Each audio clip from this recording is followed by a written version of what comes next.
Social Class and Inequality by Kate McKendrick.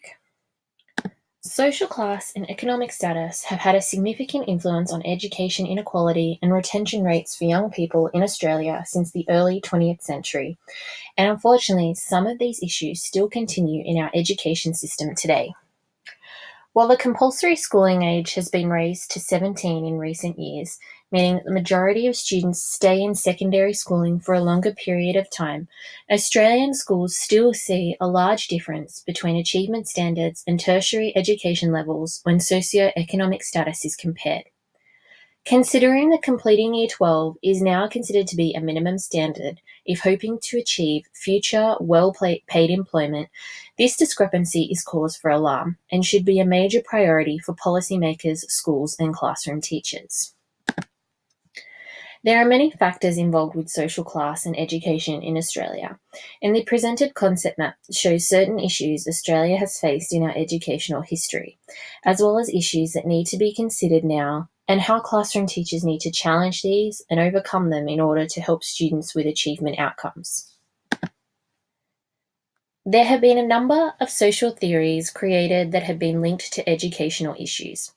For example, when addressing Western theories of social class, Karl Marx claims that social class is linked to a person's relationship with labour and whether they own capital. He found that there were two classes, the working class, or those who participated in labour, and the capitalist class, those who owned capital and controlled the labour force. Marx believed that education was a way for the capitalist class to remain in control, as the beliefs taught in school were such that reinforced the current economic climate and kept those who had power in charge. Of course, it is important to remember that Marx was writing in the early 19th century during the rise of industrialism in northern London. However, his theory has always been an important one in any aspect of social class commentary. In current Australian society, we may be able to relate more to Max Weber's theory, which states that there are four main class categories: the upper class, the upper middle class, the lower middle class, and the working class. He also maintains that social stratification, or the division of these classes, is not just based upon wealth, but also social and political power.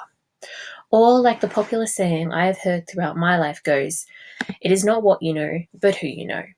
This saying also ties in with Weber's theory of life chances. He determined that these life chances are the opportunities people have in life for social or economic advancement. On the one hand, this idea provides the hope that one may not be relegated to a particular social class their whole life, but also that being in a particular class can hinder the amount of life chances certain individuals will have the opportunity to come across in their lifetime.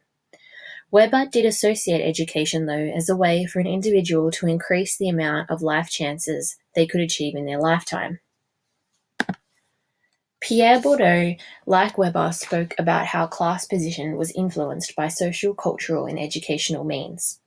He defined cultural capital as referring to the knowledge, skills, and social tastes of an individual, while social capital refers to the connections someone has and the resources available to them because of these connections. Again, like the saying earlier, it is not what you know, it's who you know.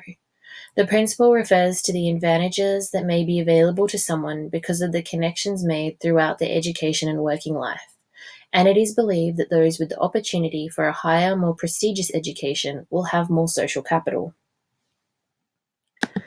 Basil Bernstein addressed the idea of educational codes.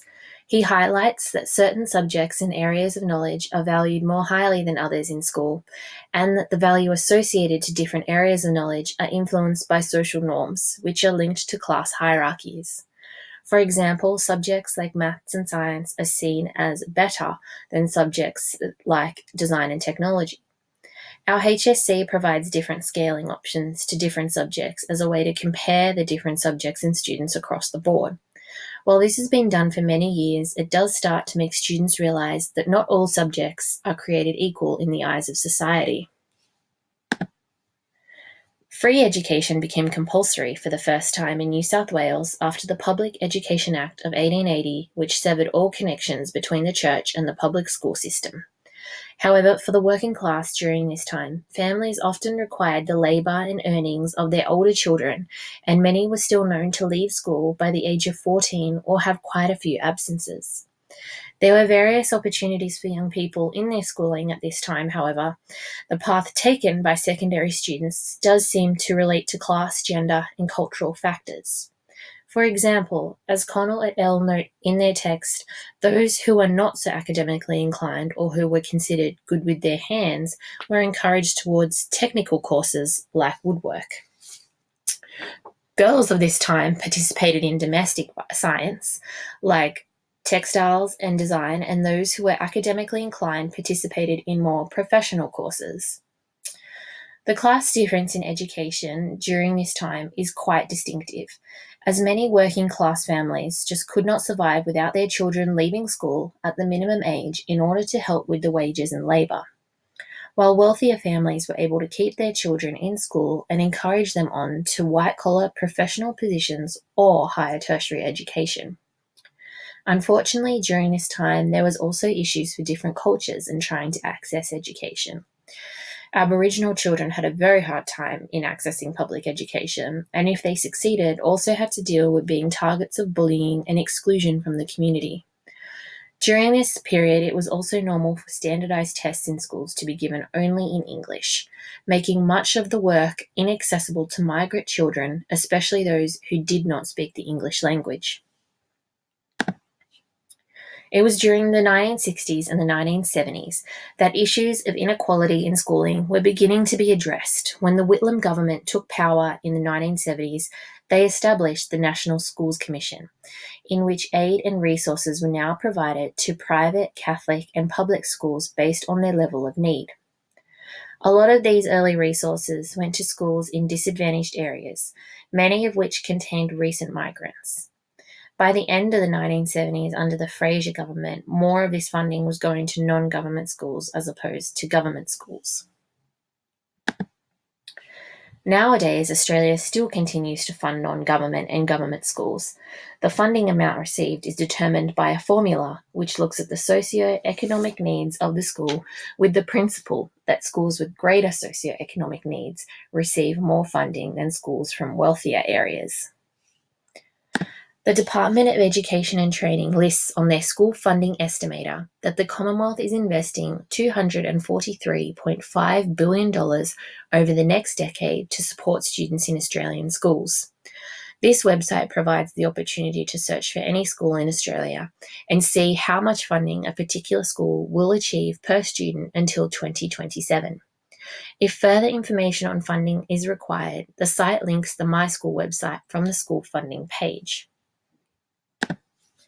The My School website, which was first developed for public use in 2010, now gives the community a fast and easy way to compare the socio-economic needs of different schools and includes information on school enrolments, including those of gender, Indigenous enrolments, and those with a language background other than English.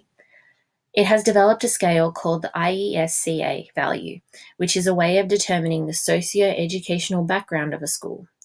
The average IESCA score is 1,000, and any school below this average equates to those with lower educational advantage for students, while a higher score equates to those with a higher educational advantage. The My School website also links the average NAPLAN results. This test itself draws educational debate with the questions over whether a standardized test of this nature is really able to show the full academic ability of students. Considering that socioeconomic status is already said to be linked to lower achievement scores and lower university admissions, is linking standardized test scores such as NAPLAN to this website making it even harder on these disadvantaged schools to try and overcome their hardships and possible stigma? Bowden and Doney published a paper in 2009 called Socio-Economic Status, Cultural Diversity and the Aspiration of Secondary Students in the Western Suburbs of Melbourne. The purpose of the study was to see if socio-economic status and cultural diversity had an impact on the future aspirations of students. They measured socio-economic status by the student's parental education level, while ethnic background depended on whether English was spoken at home. They found that a higher proportion of students from a higher socioeconomic background aspired to attend university, while a higher proportion of students from a lower socioeconomic background aspire to attend work or TAFE colleges. They argue that students who have a higher socioeconomic background have an advantage when it comes to achieving a place in university courses, as they have been brought up in a socio-cultural environment that is more closely aligned to that in which exists in the higher education system. They point out that education and the social position of an individual is the result of decisions made throughout the various points of their educational journey. However, these decisions in a young person's life are also heavily dependent on their socioeconomic background.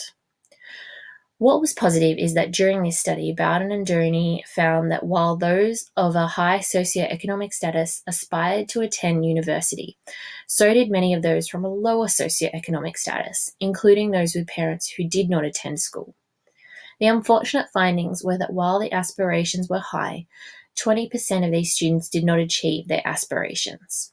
However, it could be said that aspiration for tertiary study is the first element of a teacher and student positively working together to try and achieve that goal. Teachers can work hard, put together piles of resources, and tell students how important their education is until they are blue in the face. But student motivation and the aspiration to achieve becomes the biggest factor in getting students to put in the work they need in order to achieve the marks they need. As teachers then, what can we do to try and bridge the gap between socioeconomic status and the educational achievement of disadvantaged students? After the Queensland School Reform longitudinal study was done between 1998 and 2000, Hayes et al. Released a book called Teachers and Schooling Make a Difference. This text addresses the idea that besides families, teachers are the ones who make the greatest difference to schooling and outcomes of a student, and that it is the basic classroom practices over whole school effects that have the most impact on high-achieving performance. They promote the idea of productive pedagogies and how it is important that these pedagogies are linked with productive assessment and productive performance, especially for those from disadvantaged backgrounds. The idea behind productive pedagogies is that teachers must look to include intellectual quality, connectedness, have a supportive classroom environment, and make sure to work with and value difference. Essentially, teachers need to make sure that these students are being challenged during their classroom experiences. They need to feel like they belong and are a part of a community, and that students from different home lives, backgrounds, or with language differences are valued for the perspectives that they bring to the classroom. Socioeconomic status and class disadvantage within education stem from deep societal norms, which unfortunately seem to continue to grow and put certain young people at an educational disadvantage. While teachers alone cannot probably hope to turn this around any time in the near future, we can work to challenge and push our students to do the very best in their educational journey. By making sure to address issues such as social, cultural, and economic disadvantage with students, hopefully these young people will grow to try and make positive changes in order to bridge the divisional gap. It is our young students now that will grow to be teachers and policymakers in the next generations of change. Thank you.